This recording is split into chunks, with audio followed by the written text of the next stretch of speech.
Ruth Bell Graham, la esposa de ese gran evangelista, Billy Graham, fue entrevistada hace más de 30 años, cuando estaba viva. Ya los dos están con el Señor ahora mismo. Y en esa entrevista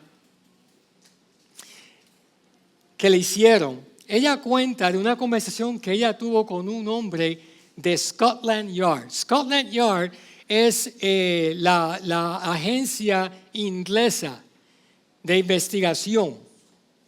Y en particular este hombre estaba trabajando en una oficina que estaba a cargo de identificar el dinero falso. Y ella le dijo al hombre: usted debe pasar mucho tiempo estudiando, manejando el dinero falso para saber cómo se ve. Y el hombre la sorprendió a ella y le dijo: no, nosotros ni nos acercamos a esas cosas falsas. Nunca tomamos esas cosas falsas en las manos. Todo el tiempo, todo el día, la pasamos manejando lo real, el dinero genuino y verdadero. Así podemos saber cuándo el dinero falso cruza nuestras manos. ¿Cuál es el punto de este hombre cuando le dijo esto a Ruth Bell Graham?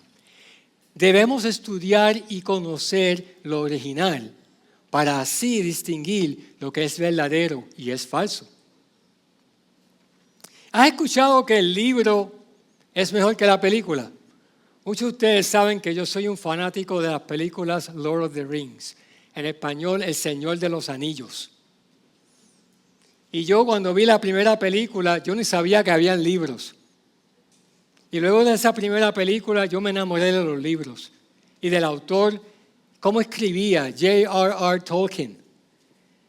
Y me leí todos los libros, pero toditos los libros. Yo era un experto en esos libros.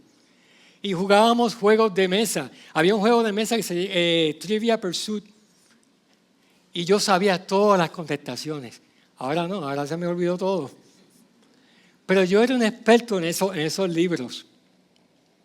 Y estas películas que se hicieron hace muchos años ya, unas películas espectaculares que pudieron poner en pantalla lo que decían los libros, ¿verdad?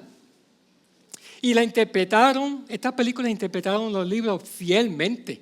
Pero habían veces que el director de la película tomaba lo que se llama licencia creativa y cambiaba algunas cosas del libro. Hay una nueva serie hoy en día en HBO Max, lo que tiene HBO Max, de Chespirito. No sé si ustedes la han visto, que es la vida documentaria de Chespirito. Y el actor que está actuando como Chespirito, pues se parece mucho y hasta habla igual, habla como mex. Chespirito es mexicano, ¿verdad? Pero la copia nunca va a ser 100% igual que el original.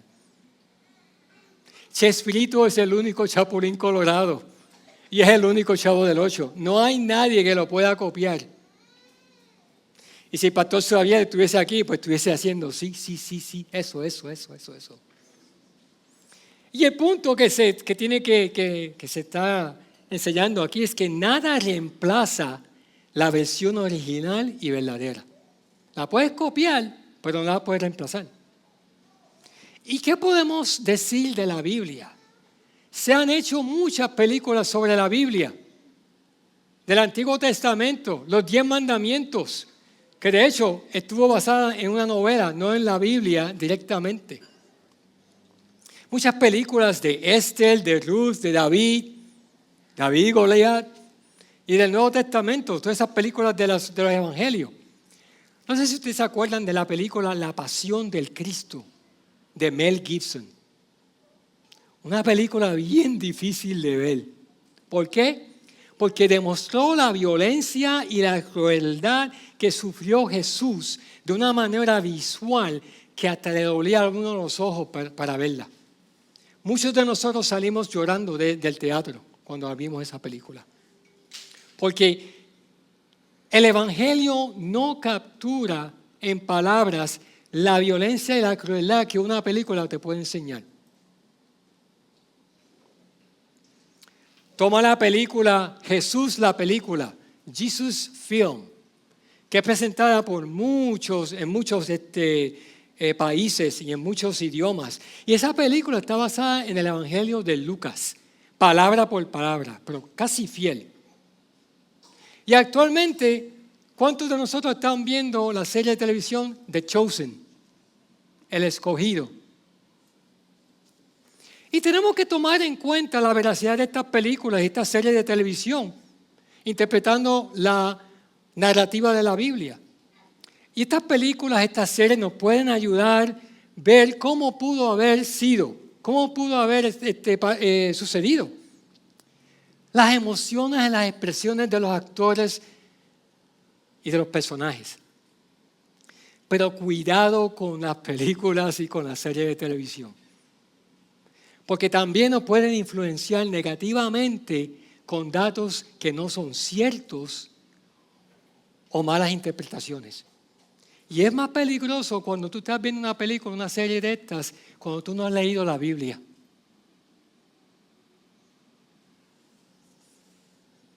O no la conoces también.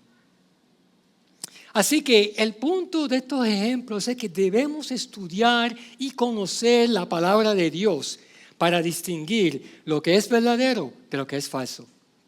Y el contexto de este pasaje que hemos leído esta tarde, estamos en los días de la celebración de la Pascua. Y en esos días en el templo, maestros salían a contestar preguntas en el templo. Y hace, no sé, un mes, cuando cubrimos Mateo 21, el capítulo 21, los escribas salieron a confrontar a Jesús con esta pregunta en Mateo 21, 23. ¿Con qué autoridad haces estas cosas y quién te dio esta autoridad? Y si vas a ese pasaje, que no vamos a ir ahora, Jesús no contesta la pregunta, sino que le hace otra pregunta. No contesta la pregunta directamente, pero hoy en este pasaje vamos a ver cómo Él contesta esa pregunta indirectamente. Y este capítulo 22 que estamos cubriendo, lo comenzamos hace tres domingos, tiene tres preguntas, como dijo Pastor Xavier hace 2 domingos. La primera pregunta fue de naturaleza política, sobre el pago del impuesto a César, que fue el versículo 15 al 22. La segunda y la tercera están en este pasaje de hoy. La segunda es por los saduceos, que buscan una opinión en el tema de la resurrección. Y la tercera es de los fariseos, que le preguntan sobre la ley, ¿cuál es el gran mandamiento? Así que veamos expositivamente ahora el pasaje. Y vamos a comenzar en el versículo 23 al 33, con la pregunta de los saduceos sobre la resurrección. Y esa pregunta está enmarcada en el contexto de lo que en el Antiguo Testamento se conoce como la ley de la descendencia. Si vas conmigo a Deuteronomio 25, que es lo que citan aquí los saduceos, versículos 5 y 6 dice: cuando 2 hermanos habitan juntos y uno de ellos muere y no tiene hijo, la mujer del fallecido no se casará fuera de la familia con un extraño. El cuñado se allegará a ella y la tomará para sí como mujer y cumplirá con ella su deber de cuñado. Y será que el primogénito que ella dé a luz llevará el nombre de su hermano difunto para que su nombre no sea borrado de Israel. Y los saduceos traen un ejemplo extremo, y para mí que es fabricado.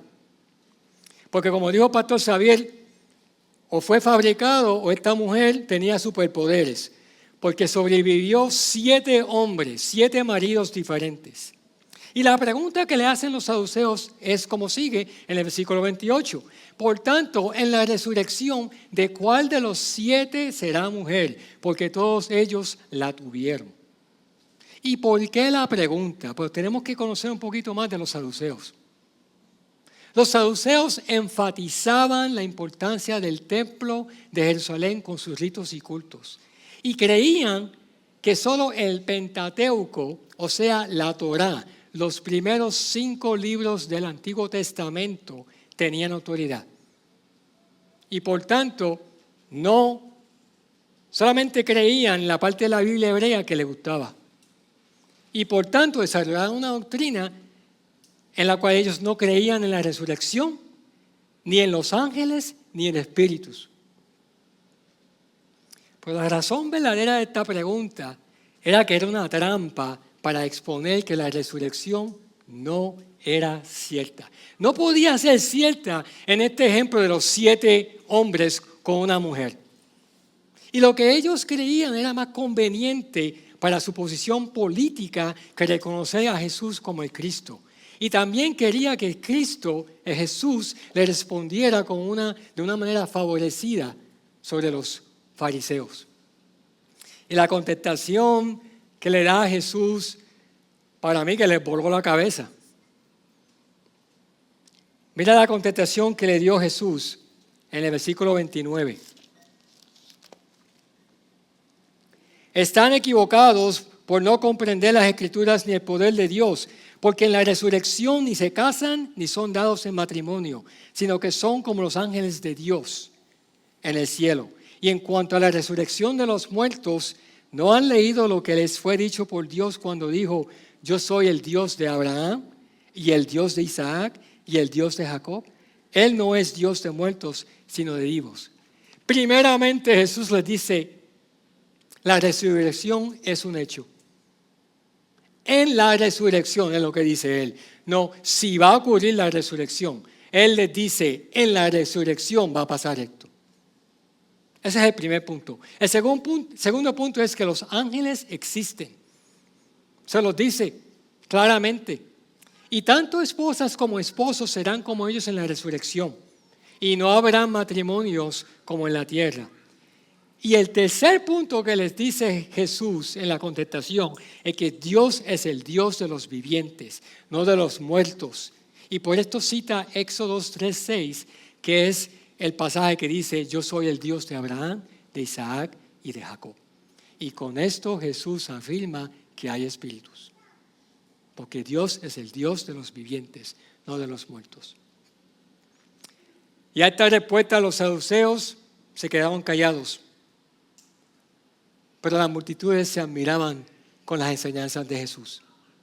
Entonces vamos a la segunda pregunta, la que le hacen los fariseos sobre el gran mandamiento. Y la pregunta la vemos en el versículo 36. Maestro, ¿cuál es el gran mandamiento de la ley? ¿Y quién hace esta pregunta? Un intérprete de la ley. Una pregunta que parecía bien inocente. Es como quien te dice a ti, ¿cuál es el actor más famoso del mundo? Bien inocente. Pero la pregunta tenía una connotación de trampa. En contraste con los saduceos, tenemos que conocer que los fariseos enfatizaban la importancia de las otras leyes mosaicas. Y de los antiguos fariseos surgió la línea rabínica ortodoxa de los intérpretes de la ley, que es el que está haciendo la pregunta. Y esa línea, esos intérpretes de la ley fueron los que redactaron los distintos Talmud. ¿Y qué es el Talmud? El Talmud era el libro que contenía la recopilación de la tradición oral judía acerca de la religión, de sus leyes y sus comentarios. Y esos comentarios eran una interpretación abierta de la Torá. Y estos eran los fariseos, interpretaban la Torá abiertamente. Pero ¿cuál es la razón verdadera de esta pregunta? Los rabinos de esa época habían determinado que existían 613 mandamientos. 613 mandamientos en el Pentateuco. Y estaban divididos en 2 categorías, la mayor y la menor. Pero ellos no estaban de acuerdo en cuáles mandamientos eran los mayores y cuántos eran los menores. Y por eso es que le hacen la pregunta a Jesús de cuál es el mayor mandamiento. Y la contestación de Jesús es directa. El mayor y el primer mandamiento es nuestra relación con Dios. Y Jesús cita Deuteronomio 6:5, que dice: amarás al Señor tu Dios con todo tu corazón y con toda tu alma y con toda tu mente. Y añade que el segundo mandamiento es semejante al primero, nuestra relación con el prójimo. Y Jesús cita a Levíticos 19:18, que dice: amarás a tu prójimo como a ti mismo. Y no es la primera vez que estos dos mandamientos se juntan, pero es la primera vez que Jesús pone estos dos mandamientos y los califica como los mayores. Es la primera vez que Él los vincula como los mayores mandamientos. ¿Y por qué? Con esta respuesta Jesús añade el versículo 40. De estos dos mandamientos depende toda la ley y los profetas. Toda la ley y los profetas cubre todo el Antiguo Testamento. Y el punto que hace Jesús es que toda revelación bíblica exige un corazón marcado por la lealtad hacia Dios, una lealtad total a Dios, amando a Dios y amando a nuestro prójimo. Sin estos dos mandamientos, iglesia, la Biblia es estéril. Y la pregunta que hace Jesús en los últimos versículos de este pasaje brinda la conclusión que estamos hablando de quién le otorgó autoridad y que por qué tiene la autoridad. En el versículo 41 y 46, Jesús entonces toma su turno para hacer su pregunta. En el versículo 42 le pregunta a los fariseos: ¿cuál es la opinión de ustedes sobre el Cristo? ¿De quién es hijo? Ellos le contestaron: de David. La pregunta que hace Jesús afirma su linaje. Es muy cierto. Jesús es hijo de David. Mateo, el autor de este evangelio, lo declara desde el principio en Mateo 1:1, cuando empieza diciendo la genealogía de Jesucristo, hijo de David, hijo de Abraham. Así que es muy cierto. Jesús tiene descendencia de David. Pero lo que ellos no estaban visualizando es que como hijo de Dios, Jesús es descendiente de Dios mismo. Y por eso es que él cita el Salmo 110. Como leemos en el versículo 44. Dijo el Señor a mi Señor: siéntate a mi diestra hasta que ponga a tus enemigos debajo de tus pies.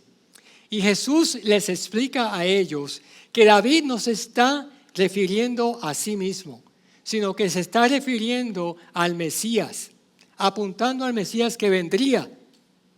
Jesús es el Hijo unigénito de Dios, el Mesías, y tiene su autoridad. Cuando la aprendieron para juzgarlo, luego lo veremos en el capítulo 26, el sumo sacerdote le hace esta pregunta a Jesús en el versículo 63 y 64. Y le pregunta: te ordeno por el Dios viviente que nos digas si tú eres el Cristo, el Hijo de Dios. A lo que Jesús declara: tú mismo lo has dicho. Jesús no niega que Él es Hijo de Dios, sino que lo afirma.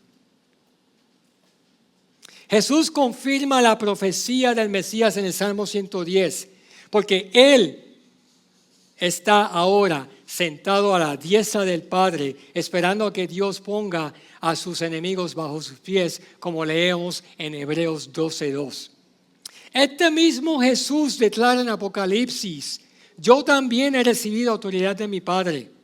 Está claro que Jesús está respondiendo indirectamente esa pregunta que le hicieron al principio en Mateo 21:23.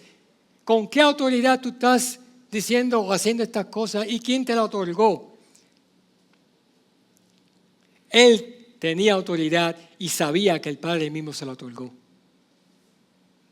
La pregunta que hace Jesús cierra la boca de ambos, los fariseos y los saduceos. Nadie le pudo contestar ni una palabra. Y desde ese día, como dice el versículo 46, ninguno se atrevió a hacer más preguntas a Jesús.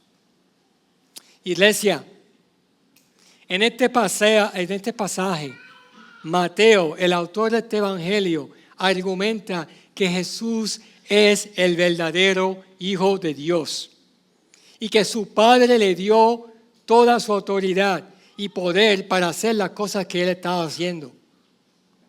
A través de este pasaje también Jesús nos confronta con la siguiente advertencia. Debemos estudiar y conocer las Escrituras, la palabra de Dios, para distinguir lo que es verdadero de lo que es falso. Y yo quiero traerte 3 aplicaciones que quiero que tú reflexiones el día de hoy en esta semana. Porque estas son las Escrituras que declaran primeramente que Jesús es el Cristo, el Hijo de Dios, y tiene la autoridad y el poder para enseñarnos el camino hacia Dios. Podemos confiar que Jesús es el camino. Como Él dice en Juan 14:6. Yo soy el camino, la verdad y la vida. Nadie viene al Padre sino por mí. Y esas mismas Escrituras también declaran que Jesús concedió su autoridad y poder para salvarnos. Mira lo que dice Juan 10. Juan 10, 17 al 18. Jesús dice: por eso el Padre me ama, porque yo doy mi vida para tomarla de nuevo. Nadie me la quita, sino que yo la doy de mi propia voluntad. Tengo autoridad, escucha esto, tengo autoridad para darla y tengo autoridad para tomarla de nuevo. Este mandamiento recibí de mi Padre.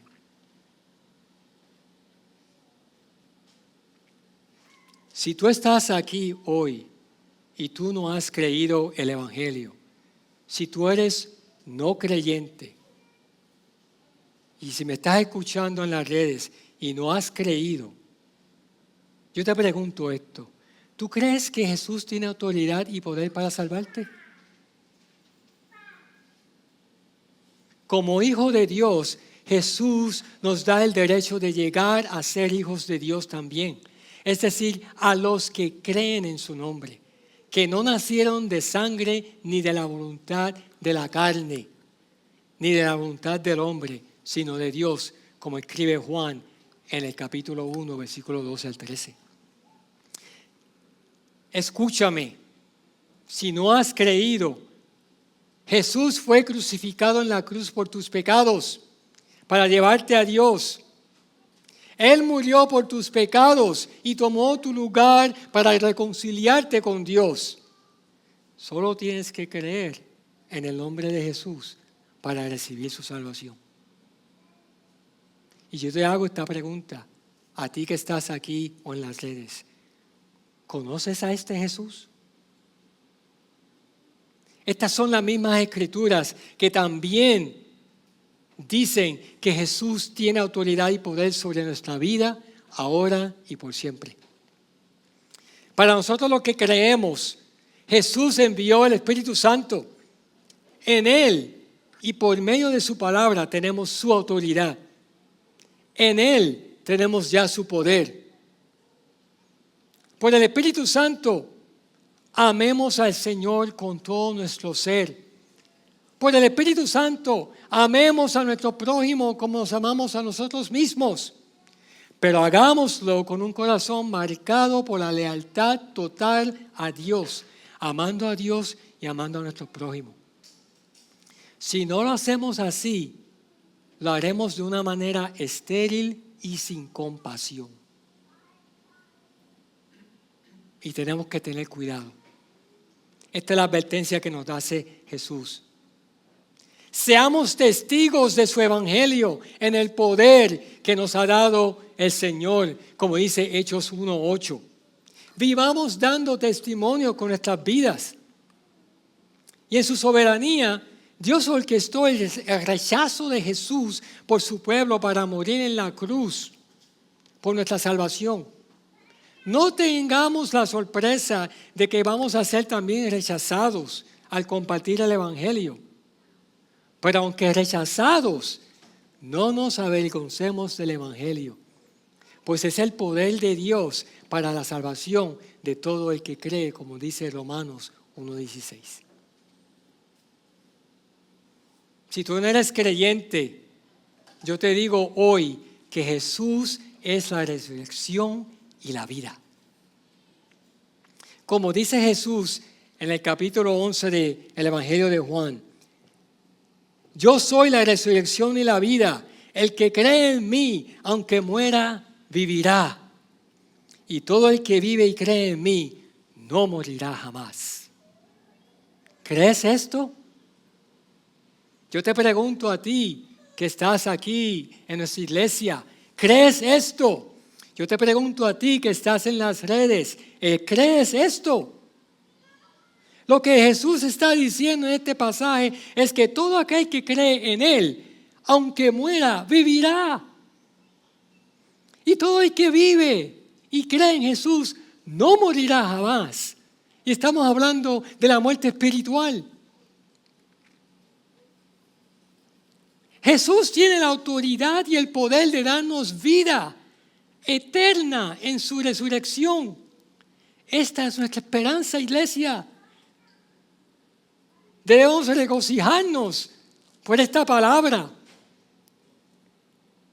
Como dice Pablo en 1 Corintios 15, bien cercano del pasaje que leyó Pastor Joel en la oración pastoral. En los versículos 20 al 21, Pablo escribe a los corintios de esta manera: pero ahora Cristo ha resucitado de entre los muertos, primicias de los que durmieron, porque ya que la muerte entró por un hombre, también por un hombre vino la resurrección de los muertos. Porque así como en Adán todos mueren, escucha, también en Cristo todos serán vivificados. Aleluya.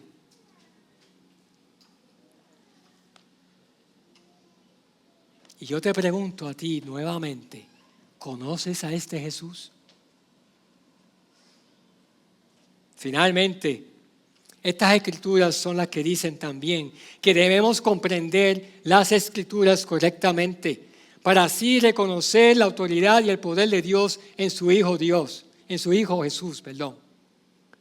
Y el salmista lo describe claramente en el Salmo 119. Salmo 19, 33 al 35. Mira el 35, mira cómo captura este sentimiento de cómo nos debemos acercar a la palabra. Enséñame, oh Señor, el camino de tus estatutos y lo guardaré hasta el fin. Dame entendimiento para que guarde tu ley y la cumpla de todo corazón. Hazme andar por la senda de tus mandamientos, porque en ella me deleito. Busquemos el conocimiento y el entendimiento de las Escrituras, pero busquémoslo con deleite y con todo el corazón. Así como los investigadores de Scotland Yard estudian el dinero verdadero y genuino para reconocer el falso, comprendamos las Escrituras para conocer el verdadero Hijo de Dios y así reconocer los falsos maestros. No seamos como los saduceos de esa época y los que existen hoy en día, que usan solo la parte de la Biblia que les gusta y que les conviene, que creen algunas doctrinas, pero no todas, porque no comprenden la Biblia correctamente.